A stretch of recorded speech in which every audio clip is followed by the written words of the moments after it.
வரக்கூடிய ஆகஸ்ட் 21 வெள்ளிக்கிழமை வரலட்சுமி பூஜை வர இருக்கு இல்லையா? அந்த பூஜைக்கு என்னென்ன பொருள்லாம் வாங்கணும்? ரிட்டர்ன் கிஃப்ட் என்னென்ன குடுக்கலாம்? கலசத்துல என்னென்ன பொருள் போடலாம்? அப்படின்னு டீட்டெயிலா இந்த வீடியோல வந்து உங்ககிட்ட ஷேர் பண்ணிக்க போறேன். கண்டிப்பா எல்லாருக்கும் நெறைய விதமான டவுட்ஸ் இருக்கும். எல்லா டவுட்ஸுக்கும் இந்த வீடியோ ஸ்கிப் பண்ணாம பார்த்தீங்கன்னா, உங்களோட டவுட் எல்லாமே கிளியர் ஆயிடும். வாங்க வீடியோக்குள்ள போலாம்.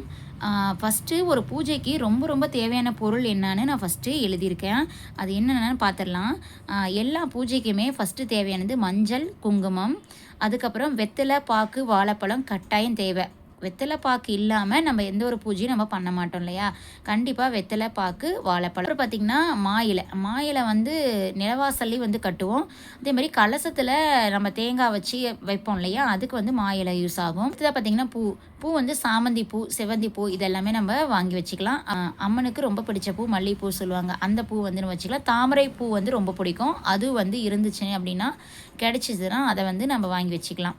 அப்புறம் எல்லாம் பூஜைக்கு தேவையானது சாம்பிராணி, ஊதுபத்தி, கற்பூரம், எண்ணெய் இது எல்லாமே நமக்கு தேவையானது தான். தேங்காய், வெத்தலை பாக்கு, வாழைப்பழம்னு சொன்னாலே இது எல்லாமே கட்டாயம் தேவைப்படக்கூடிய ஒரு பொருள். அதுக்கப்புறம் பார்த்திங்கன்னா பூஜை பண்ணுறதுக்கு வந்து வாழை இலை. இது வந்து நம்ம நெய்வேத்திய பிரசாதம் வந்து வச்சு படைக்கிறதுக்கு வாழை இலை வேணும். அப்புறம் நம்ம வந்து கலசம் அமைக்கிறதுக்கு கூட இதை போட்டு தான் நம்ம அது மேலே பச்சரிசி நிரப்பி நம்ம வந்து கலச சொம்பு வச்சு சாமி கும்பிடணும். அடுத்ததாக பார்த்திங்கன்னா பஞ்சு திரி யூஸ் பண்ணும் போது அது கொஞ்ச நேரம் நின்று ஏறியும்னு சொல்லுவாங்க. அதனால் இந்த திரி வந்து வாங்கி நம்ம போட்டுக்கிறது ரொம்பவே நல்லது. அடுத்ததாக பார்த்திங்கன்னா பூஜைக்கு ரொம்ப ரொம்ப தேவையானது தேங்காய், வாழைப்பழம், வெத்தலை பாக்கு. இது வந்து நம்ம இது கூடவே எந்த ஃப்ரூட்ஸ் இருந்தாலும் நம்ம வந்து வாங்கி வச்சுக்கலாம். அடுத்ததாக பார்த்திங்கன்னா ரிட்டர்ன் கிஃப்ட் ஐடியாஸ், அதாவது தாம்பூலம் வந்து கொடுக்கும் முறை. வரலட்சுமி பூஜைக்கு வந்து மினிமம் ஒரு 5 பேருக்கு அப்படி இல்லைன்னா 3 பேருக்காவது நம்ம தாம்பூலம் கொடுக்கணும். நம்ம இஷ்டம்தான் 7 பேர் இல்லை 9 பேர் இல்லை 11 பேர் நம்மளால் எவ்வளோ பேருக்கு முடியுமோ அவ்வளோ பேருக்கு வந்து தாம்பூலம் கொடுக்கலாம். அது வந்து தாம்பூலத்தில் கட்டாயம் இருக்க வேண்டிய பொருள் வந்து ஃபஸ்ட்டில் எழுதியிருக்கேன். இது வந்து கட்டாயமாக வச்சு நம்ம கொடுக்கக்கூடியது. அது என்னென்னு பார்த்தீங்கன்னா வெத்தலை பாக்கு, வாழைப்பழம் 2 கொடுத்தாலே போதும். அதுக்கப்புறம் பூ, மஞ்சள் கயிறு, அதாவது தாலி கயிறுன்னு சொல்லுவோம் இல்லையா? அது மாங்கல்ய கயிறு. அப்புறம் பூசு மஞ்சள் கிழங்குல நம்ம ஒன்று எடுத்து வச்சுக்கணும். அப்புறம் மஞ்சள், குங்குமம், அதுக்கப்புறம் வளையல், கண்ணாடி வளையல் தான் நம்ம கொடுக்கணும். அது நம்ம கட்டாயம் வச்சுக்கலாம். 5 எழுதியிருக்கேன் இல்லையா? இந்த 5மே வந்து நம்ம கட்டாயம் தாம்பூலத்தில் வச்சு கொடுக்கணும். அதாவது வெத்தலை பாக்கு, வாழைப்பழம், பூ, தாலி கயிறு, பூசு மஞ்சள், குங்குமம், பூ இதை வச்சு கொடுத்தாலே போதும் தாம்பூலத்துக்கு. அது இல்லாமல் மீதி எல்லாமே நம்மளோட விருப்பத்துக்கு ஏற்ற மாதிரி நம்ம கொடுத்துக்கலாம். நம்மளோட விருப்பத்துக்கு ஏற்ற மாதிரியும் வசதிக்கு ஏற்பையும் நம்ம வந்து பிடிச்ச மாதிரி கொடுக்கலாம். ஒரு ரிட்டர்ன் கிஃப்ட் கொடுக்குறோம் அப்படின்னா மற்றவங்களுக்கும் அது பிடிச்சிருக்கணும். அதே மாதிரி ரொம்ப யூஸ்ஃபுல்லாகவும் இருக்கணும். அடுத்ததாக பார்த்திங்கன்னா வளையல் வந்து 4ஆவது கொடுக்கணும். அப்போ தான் 2 கையிலையும் போட முடியும். அப்படி இல்லைன்னா 6 வளையல் கூட கொடுக்கலாம். இதாக பார்த்தீங்கன்னா ப்ளவுஸ் பீட். இது வந்து உங்களால் முடிஞ்சிச்சு அப்படின்னா வாங்கி கொடுக்கலாம். இல்லைன்னா இந்த ப்ளவுஸ் பீட் வந்து ஸ்கிப் பண்ணிடலாம். ஏன்னா இப்போல்லாம் சேரீலே வந்து ப்ளவுஸ் வரதுனால எல்லாருமே அப்படியே மேட்சாக வந்து போட்டுப்பாங்க. அப்படி இல்லைன்னா ரெடிமேட் ப்ளவுஸ்ன்னு இருக்கு இல்லையா? அது மாதிரி தான் நிறைய பேர் யூஸ் பண்ணுறாங்க. அதனால் ப்ளவுஸ் பீட் வந்து மினிமம் ஒரு 130க்கு மேலே தான் கொஞ்சம் நல்ல குவாலிட்டியாக வந்து கிடைக்கும். அந்த மாதிரி முடிஞ்சால் நம்ம வாங்கி கொடுக்கலாம். அப்படி இல்லைன்னா நம்ம வந்து ஸ்கிப் பண்ணிடுறது நல்லது. இதுக்கப்புறம் பார்த்திங்கன்னா மெஹந்தி வந்து கணவனோட ஆயில் வந்து அதிகரிக்கும்னு சொல்லுவாங்க. இது வந்து நம்ம வாங்கி கொடுக்கலாம். அடுத்ததாக பார்த்திங்கன்னா கிஃப்ட் ஐட்டம். கிஃப்ட்டுனா ரொம்ப பெருசாக வாங்கணும் அப்படிங்கிறது கிடையாது. நம்மளால் முடிஞ்ச அளவுக்கு மற்றவங்களுக்கு யூஸ் பண்ணக்கூடிய ஒரு கிஃப்டாக மாதிரி வாங்கி கொடுக்கலாம். கிஃப்ட் மாதிரி அதாவது ஒரு பூஜைறையில் வைக்கக்கூடிய ஒரு விளக்கு, இல்லைன்னா மனை, அந்த மாதிரி. அப்படி இல்லைன்னா ஸ்டெயின்லெஸ் ஸ்டீல் பிளேட்டு, அந்த மாதிரி நம்மளால் என்ன முடியுமோ அந்த மாதிரி வாங்கி கொடுக்கலாம். குங்குமச்சிமில், மஞ்சள் குங்குமம் போட்டுப்போம்ல அந்த மாதிரி எது வேணாலும் நம்மளால் முடிஞ்ச மாதிரி நம்ம வாங்கி கொடுக்கலாம். இதை பார்த்திங்கன்னா கண்ணாடி சீப்பு. இது வந்து இந்த பொருளை வந்து கட்டாயம் வைக்கணுங்கிறது கிடையாது. நம்மளால் முடியும் அப்படின்னா இதை கண்டிப்பாக வந்து வாங்கி கொடுக்கலாம். கண்ணாடி சீப்பு அந்த மாதிரி வந்து வாங்கி கொடுக்கலாம். ஒரு ஸ்மால் சைஸில் இருக்கிற கண்ணாடி சீப்பு இந்த மாதிரி வந்து வாங்கி கொடுக்கலாம். ஃபஸ்ட்டு 5 வந்து கட்டாயம் கொடுக்கக்கூடிய பொருள். அந்த 5 வந்து வச்சு கொடுத்தாலே போதும். மீதெல்லாம் வந்து நம்மளோட வசதிக்கு ஏற்ப நம்மளால் முடிஞ்ச அளவுக்கு வந்து வாங்கி கொடுக்கலாம். ஆனால் மினிமம் வந்து ஒரு 3 பேருக்காவது வந்து தாம்பூலம் கொடுக்கணும். அது வந்து நம்ம வீட்டு பக்கத்தில் இருக்கிறவங்களா இருந்தாலும் சரி. அப்படி இல்லை அப்படின்னா கோயிலுக்கு போயாவது ஒரு 3 பேருக்கு தாம்பூலம் கொடுக்கலாம். அதுக்கப்புறம் நம்மளோட விருப்பம் 5 பேர் 7 பேர் அப்படி அந்த மாதிரி நம்ம தாம்பூலம் கொடுக்கலாம். இப்போது அடுத்ததாக பார்த்தீங்கன்னா நெய்வேத்தியம் வச்சு படைக்கிறதுக்கு என்னென்ன பொருள் வேணும், என்னென்ன நெய்வேத்தியம் வந்து வச்சு படைக்கலாம் அப்படிங்கிறத வந்து நம்ம பார்க்க போகிறோம். இப்போ நெய்வேத்தியம் படைக்கிறதுக்கு நம்ம இது எல்லா பொருளுமே நமக்கு தேவைப்படும். ஆனால் எல்லா நெய்வேத்தியம் எல்லா பிரசாதமும் செய்யணுங்கிறது கிடையாது. நம்மளால் என்ன முடியுமோ அந்த பிரசாதம் மட்டும் வச்சு படைச்சாலே போதும். பார்த்திங்கன்னா ஃபஸ்ட்டு பச்சரிசி வந்து நம்ம சக்கரை பொங்கலுக்கு கண்டிப்பாக தேவை. அது இந்த பொருளெலாம் வந்து நம்ம வீட்டில் யோசிச்சு வச்சுருப்போம். கடைக்கு போனோம் அப்படின்னா கண்டிப்பாக ஏதோ ஒன்று மிஸ் ஆயிரும் இல்லையா? அதனால் நம்ம இந்த மாதிரி எழுதி வச்சு நம்ம எடுத்துகிட்டு போகும்போது கண்டிப்பாக நமக்கு ரொம்பவே யூஸ்ஃபுல்லாகவே இருக்கும். நம்ம நோட் பண்ணிட்டு போகலாம். எழுதி வைக்கல அப்படின்னாலும் நம்ம ஃபோன்லேயாவது நம்ம நோட் பண்ணிட்டு போகலாம். பச்சரிசி, அதுக்கப்புறம் வெல்லம் வந்து நம்ம சக்கரை பொங்கலுக்கு தேவைப்படும். நெய் வந்து பூஜைக்கு நம்ம பயன்படுத்தலாம். அப்புறம் சமையலுக்கு பயன்படுத்துறதுக்கு எல்லாத்துக்குமே பிரசாதத்துக்கு எல்லாத்துக்குமே நெய் வந்து தேவைப்படுது. அப்புறம் முந்திரி, திராட்சை, இதுவும் சக்கரை பொங்கலுக்கு. அப்புறம் பாசிப்பருப்பு பாயாசத்துக்கு யூஸ் ஆகும். இது எல்லாத்துக்குமே முந்திரி, திராட்சை யூஸ் ஆகும். அப்புறம் பாசிப்பருப்பு வந்து சக்கரை பொங்கலுக்கு யூஸ் ஆகும். பாயாசம் செய்யவும் வந்து பாசிப்பருப்பு வந்து யூஸ் ஆகும். அப்புறம் ஏலக்காய் வந்து கலசத்தில் போடுறதுக்கும் ஏலக்காய் தேவைப்படுது. அப்புறம் ஏலக்காய் வந்து எல்லா ஸ்வீட் செய்கிறதுக்கும் நம்ம ஏலக்காய் வந்து யூஸ் பண்ணுறோம் இல்லையா? அதனால் ஏலக்காய் வாங்கிக்கணும். அதுக்கப்புறம் ஜவ்வரிசி, சேமியா இதெல்லாம் வந்து பாயாசம் செய்கிறதுக்கு வந்து தேவைப்படும். அப்புறம் சர்க்கரை, பால் இதெல்லாமே வந்து சக்கரை பொங்கலுக்கும் பாசிப்பருப்பு பாயாசம் செய்கிறோம் இல்லையா? அது எல்லாத்துக்குமே இந்த 8 பொருளும் வந்து தேவைப்படும். மொத்தம் வந்து 5 வகையான பிரசாதம் செய்கிறதுக்கு என்னென்ன பொருள் தேவைப்படுது அப்படின்னு நான் எழுதியிருக்கேன். இதில் வந்து உங்களால் என்ன முடியுமோ அந்த பிரசாதம் மட்டும் செஞ்சு நம்ம வந்து படைச்சிக்கலாம். சக்கரை பொங்கல் மட்டுமே கூட போதும். அப்புறம் பாசிப்பருப்பு பாயாசம்னா வந்து அம்மனுக்கு ரொம்ப பிடிக்கும். அதனால் அதை மட்டும் கூட நம்ம செஞ்சு வச்சாலே போதும். அதுக்கப்புறம் பார்த்திங்கன்னா கடலைப்பருப்பு, அதாவது பருப்பு வடை செய்கிறதுக்கு கடலைப்பருப்பு போட்டு நம்ம பருப்பு வடை செய்வோம் இல்லையா? அது கண்டிப்பாக குறைஞ்ச அளவுக்காவது நம்ம சாமிக்கு செஞ்சு வைக்கலாம். அதுக்கப்புறம் சுண்டல்லே வந்து 2 வகையான சுண்டல் இருக்கு இல்லையா? ஒன்று வந்து ஒயிட் கலர்லேயும், இன்னொன்று வந்து ப்ரௌன் கலரில் இருக்குல்ல, கருப்பு கொண்ட கடலைன்னு சொல்லுவாங்க. அந்த சுண்டல் வந்து நம்ம சுவாமிக்கு யூஸ் பண்ணுறது ரொம்ப விசேஷம். அதனால் அந்த சுண்டல் நம்ம யூஸ் பண்ணிக்கலாம்.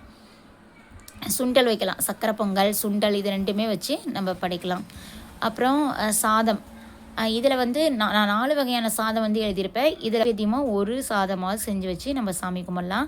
புளி சாதம், தயிர் சாதம், லெமன், தேங்காய் சாதம், இதில் ஏதோ ஒரு சாதமாவது வச்சு நம்ம வந்து சாமி கும்பிடலாம். பிரசாதம் செய்கிறதுக்கு தேவையான பொருள்லாம் வந்து பார்த்திங்கன்னா இவ்வளோ தான். இதை மட்டும் வாங்கிட்டாலே போதும். இதில் வந்து நம்ம ஈஸியாக வந்து இந்த சக்கரை பொங்கல், பருப்பு பாயாசம் இதெல்லாமே நம்ம செஞ்சிடலாம். இப்போ அடுத்ததாக பார்த்திங்க அப்படின்னா கலச பொருள்கள், அதாவது கலசம் வச்சு வழிபாடு செய்கிறவங்களுக்கு என்னென்ன பொருள்லாம் வேணும் அப்படிங்கிறத வந்து பார்க்க போகிறோம். நிறைய பேர் வந்து பச்சரிசியால் வந்து கலசம் ரெடி பண்ணுவாங்க. சில பேர் வந்து தண்ணி ஊற்றி அதுக்கேற்ற மாதிரி கலசம் வந்து ரெடி பண்ணுவாங்க. அவங்க குடும்ப வழக்கப்படி வந்து கலசம் வந்து ரெடி பண்ணுவாங்க. இதெல்லாம் வந்து கலசத்துக்குள்ளே போடணும் அப்படின்னு பார்த்தீங்கன்னா இந்த 7 பொருளும் வந்து போடணும். இதில் வந்து இது எல்லாத்தையுமே நம்ம அதில் கலசத்தில் வந்து போட்டு வைக்கணும். அது என்னென்னா பார்த்தீங்கன்னா ஃபஸ்ட் வந்து பச்சரிசி, அதாவது அரிசி போட்டு கலசம் ரெடி பண்ணுறவங்களுக்கு நம்ம பச்சரிசி கண்டிப்பாக தேவை. அப்புறம் தண்ணி யூஸ் பண்ணி பண்ணுறவங்களுக்கு அது மாதிரி. இப்போ அடுத்தா பார்த்திங்கன்னா ஏலக்காய், இது வந்து ஸ்வீட் செய்கிறதுக்கு யூஸ் ஆகுது, சுவாமிக்கும் வந்து யூஸ் ஆகுது. அப்புறம் வெத்தலை, பாக்கு, ஒரு லெமன் போட்டுக்கணும். அப்புறம் கிராம்பு, இதெல்லாம் வந்து நம்ம கொஞ்சம் கொஞ்சமாக வாங்கிட்டாலே போதும், இல்லை கலசத்துக்குள்ளே போடுற மாதிரி. அதுக்கப்புறம் மஞ்சள் கிழங்குன்னு சொல்லுவோம் இல்லையா? அது வந்து ஒன்று போட்டுக்கணும். அப்புறம் மஞ்சள், குங்குமம் கொஞ்சமாக. அப்புறம் கட்டாயம் பச்சை கற்பூரம், இதெல்லாம் வந்து வாசனை உள்ள பொருள்னு சொல்லுவாங்க கலசத்துக்குள்ளே போடுறது. பச்சை கற்பூரம், அப்புறம் காயின் வந்து கோல்டு இருந்தாலும் சரி அது மாதிரி போட்டுக்கலாம். அப்படி இல்லைன்னா சில்வரில் இருந்தால் போட்டுக்கலாம். நார்மலாக காயின் இருந்தாலும் நம்ம வந்து கலசத்துக்குள்ளே போட்டுக்கலாம். இதெல்லாமே கலசத்துக்குள்ளே போட வேண்டிய பொருள். அப்புறம் இன்னொன்று காதோர கருகமணின்னு சொல்லுவாங்க இல்லையா?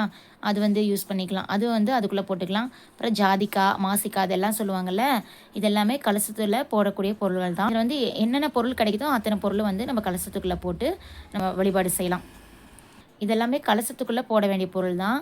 கலசத்துக்கு மேலே வந்து மா இலை வந்து கண்டிப்பாக வேணும் இல்லையா? மா இலை வச்சு அதுக்கு மேலே தேங்காய், அம்மன் முகம் இருந்துச்சுன்னா அப்படி அந்த மாதிரி வைக்கிறது, இல்லை ரெடிமேடாக வந்து வாங்கி வைக்கிறவங்களும் இருக்கிறாங்க. அம்மன் சிலையை அம்மனோட சிலையை அப்படியே வாங்கிட்டு வந்து வச்சு பூஜை பண்ணுறது, அந்த மாதிரி வந்து கலசம் வந்து ரெடி பண்ணிக்கலாம். இதுதான் வந்து கலசத்துக்கு தேவையான பொருள்கள். இது மட்டும் கிடைச்சா போதும். அடுத்தது பார்த்திங்கன்னா படையலுக்கு தேவையானவை. நம்ம படையல் போடுறதுக்கு என்னென்ன தேவை அப்படின்னா பழங்கள் தான் முக்கியமாக தேவை. வெத்தலை பாக்கு, தேங்காய், எல்லா பூஜைக்கும் நம்ம வெத்தலை பாக்கு தேங்காய் இல்லாமல் நம்ம எந்த ஒரு பூஜையும் பண்ண மாட்டோம் இல்லையா? வெத்தலை பாக்கு, தேங்காய், வாழைப்பழம், இதுதான் வந்து படையலுக்கு கண்டிப்பாக தேவை. அதுக்கப்புறம் பூ வந்து தாமரைப்பூ, அன்றைக்கி அம்மனுக்கு ரொம்ப பிடிச்ச பூ வந்து தாமரைப்பூ, அது வாங்கி வைக்கலாம். மல்லிகைப்பூ, சாமந்தி, செவ்வந்தி இது எல்லாமே கிடைச்சாலே போதும். இது எல்லாமே கிடைச்சா நம்ம வாங்கி வைக்கலாம். அதுக்கப்புறம் பழங்கள்லேயே வந்து மாதுளைனா ரொம்ப பிடிக்கும்னு சொல்லுவாங்க. மாதுளை, நெல்லிக்காய் இது கிடச்சிச்சு அப்படின்னா இதை வாங்கி வச்சுக்கலாம். அப்புறம் எக்ஸ்ட்ரா வந்து ஆரஞ்சு, கொய்யா நமக்கிட்ட என்ன இருக்கோ எதெல்லாம் அன்றைக்கி கிடைக்குதோ அந்த மாதிரி வந்து வாங்கி வச்சுக்கலாம். இந்த ஃப்ரூட்ஸ்லாம் வந்து அன்றைக்கே வந்து வாங்கிக்கலாம். இந்த பூ மட்டும் வந்து வரலட்சுமி பூஜை அன்றைக்கே வாங்க போனோம் அப்படின்னா கொஞ்சம் அதிகமாக தான் வந்து இருக்கும் ரேட்டெல்லாம். அதனால் ஒரு வியாழக்கிழமை புதன்கிழமை வாங்கி நம்ம ஃப்ரிட்ஜில் வச்சுட்டா கூட வந்து போதும். பூ மட்டும் கொஞ்சம் முன்னாடி நாள் வாங்கிக்கலாம். அப்புறம் மளிகை பொருளும் வந்து கொஞ்சம் முன்னாடி நாள் வாங்கிக்கலாம். அதெல்லாம் வந்து ஒன்றும் கெட்டு போகாது இல்லையா? அதெல்லாம் வந்து வாங்கிட்டு வந்து வச்சுக்கலாம். எதுவுமே பூஜை அன்னைக்கு நம்ம வாங்க வேண்டியது கிடையாது. பூஜை அன்னைக்கு வாங்கக்கூடிய பொருள் வந்து ரொம்ப முக்கியமாக எது தேவையோ அதை மட்டும் நம்ம போய் வாங்கிக்கலாம். அப்புறம் புடவை படையலுக்கு நம்ம இதெல்லாம் வச்சு நம்ம படைக்கும்போது அம்மனுக்கு, அதாவது அந்த சாமிக்குன்னு வைக்கிறோம்ல அந்த புடவை வந்து நமக்கு தான். அதாவது புது புடவையை வந்து சாமிக்கு வச்சு நம்ம வந்து படைக்கலாம். அது கூட ப்ளவுஸ் ஃபிட் இருந்துச்சுனாலும் சரி, அது மாதிரி அது வந்து ஆப்ஷனல். அவங்களால முடிஞ்சு அது பண்ணலாம், இல்லைன்னா வந்து விட்டுறலாம். இதுதான் வந்து படையலுக்கு தேவையானது. முடிஞ்ச வரைக்கும் எல்லா பொருளுமே வரலட்சுமி பூஜைக்கு முன்னாடி நாளே நம்ம வாங்கி வைக்கிறது ரொம்பவே நல்லது. நமக்கு வந்து டென்ஷன் இல்லாமல், ஹரிபரி இல்லாமல் ஃப்ரீயாக வந்து நம்மளால் வாங்க முடியும். அப்போ தான் வந்து நம்ம திங்க் பண்ணி என்னென்ன வாங்கிட்டோம் வாங்கலைங்கிறது நமக்கு தெரியும். அதனால் முன்னாடியே வாங்கி வைக்கிறது நமக்கு ரொம்பவே பெஸ்ட்டு. அந்த அன்னைக்கு வந்து நம்ம வாங்குறது வந்து ஸ்கிப் பண்ணிடலாம். அதுக்கப்புறம் பூஜை பாத்திரங்கள், பூஜை ரூம் க்ளீன் பண்ணுறது இது எல்லாமே முன்னாடி நாளே ரெடி பண்ணி வைக்கணும். பூஜைக்கு என்னென்ன தேவை, என்னென்ன பொருட்கள் வேணும் அப்படிங்கிறத எல்லாமே நான் வந்து சொல்லிட்டேன். எனக்கு தெரிஞ்ச வரைக்கும் எல்லாம் ஷேர் பண்ணியிருக்கேன். இதில் தான் மிஸ் ஆயிருந்துச்சு அப்படின்னா நீங்கள் வந்து கமெண்டில் வந்து ஷேர் பண்ணுங்கள், கமெண்ட் செக்ஷனில் வந்து கமெண்ட் பண்ணுங்கள். நானும் வந்து தெரிஞ்சுக்கிறேன். அதுக்கப்புறம் இந்த வீடியோ உங்களுக்கு யூஸ்ஃபுல்லாக இருந்துச்சா இல்லையா அப்படின்னு வந்து கமெண்ட் செக்ஷனில் கமெண்ட் பண்ணிவிடுங்க. யூஸ்ஃபுல்லாக இருந்துச்சுன்னா நம்ம சேனலை சப்ஸ்கிரைப் பண்ணிவிட்டு உங்கள் ஃப்ரெண்ட்ஸ், லேடிஸ் எல்லாருமே ஷேர் பண்ணுங்கள். இன்னும் வரலட்சுமி நோன்புக்கு 1 வீக் தான் இருக்குது. எல்லாருக்குமே யூஸ்ஃபுல்லாக இருக்கும். கண்டிப்பாக இந்த லிஸ்ட்டு எல்லாருக்குமே தேவைப்படும் நினைக்கிறேன். அதனால் எனக்கு தெரிஞ்ச மாதிரி நான் வந்து ஷேர் பண்ணியிருக்கேன். உங்களுக்கு பிடிச்சிருந்துச்சு அப்படின்னா நம்ம சேனலை சப்ஸ்கிரைப் பண்ணிக்கோங்க. ஃப்ரெண்ட்ஸ் எல்லாருக்கும், லேடிஸ் எல்லாருக்கும் ஷேர் பண்ண மறந்துடாதீங்க. மறக்காமல் லைக் பண்ணிவிட்டு கமெண்ட் செக்ஷனில் வந்து கமெண்ட் பண்ணிவிடுங்க. வீடியோ வேணும் அப்படிங்கிறதையும் வந்து கமெண்ட்டில் ஷேர் பண்ணுங்கள். நெக்ஸ்ட் டைம் வந்து அந்த சேம் வீடியோவை நான் போடுவேன். இந்த வீடியோ பிடிச்சா நம்ம சேனல் சப்ஸ்கிரைப் பண்ணி வச்சுக்கோங்க. மறக்காமல் பெல் ஐக்கான் பட்டனையும் வந்து ப்ரெஸ் பண்ணிக்கோங்க. அப்போ தான் நான் போடுற வீடியோஸ் எல்லாம் உங்களுக்கு நோட்டிஃபிகேஷனாக ஷோ ஆகும். இந்த வீடியோ மேலும் இதே மாதிரி ஒரு நல்ல இன்ட்ரெஸ்டிங்கான வீடியோ சந்திப்போம். அது வரைக்கும் பாய். தேங்க்ஸ் ஃபார் வாட்சிங்.